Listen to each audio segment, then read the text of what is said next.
On a souvent tendance à considérer que seules les prises de conscience sont à prendre en compte pour réaliser l'enseignement du Bouddha et atteindre les états d'éveil. Cependant, dans de nombreux enseignements, la notion de foi, avoir la foi, nommée Satta en pali, revient.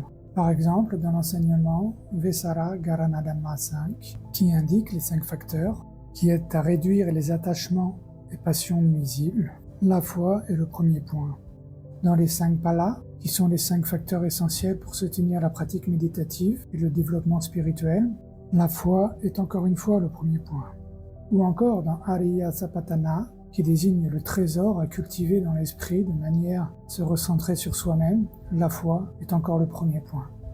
Ainsi, même si à maturité, ce sont les prises de conscience qui doivent prendre le dessus, durant la progression, avoir la foi dans l'enseignement du Bouddha est nécessaire afin d'évoluer.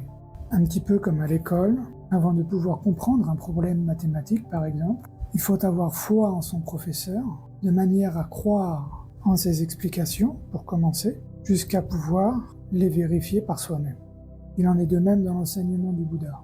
Durant la progression, dans un premier temps, il faut avoir la foi, de manière à se fier à son enseignement et l'appliquer. À maturité, les croyances supportées par la foi deviendront prise de conscience, savoir ou panya en pali. C'est-à-dire que les simples croyances deviennent des réalisations personnelles et ainsi sont acquises. De nombreux pratiquants oublient que seul un Bouddha ou un Prapajek Praputajao est capable de réaliser l'enseignement qui conduit à la libération, au Nibbana, par lui-même. C'est-à-dire qu'aucun autre pratiquant ne peut, s'il n'a pas accès à l'enseignement du Bouddha, atteindre les états d'éveil.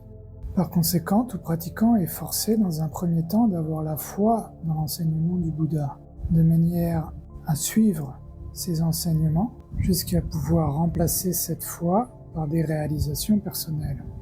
Ainsi, au fil de la progression, il faut continuellement trouver un équilibre entre la foi et les prises de conscience réalisées.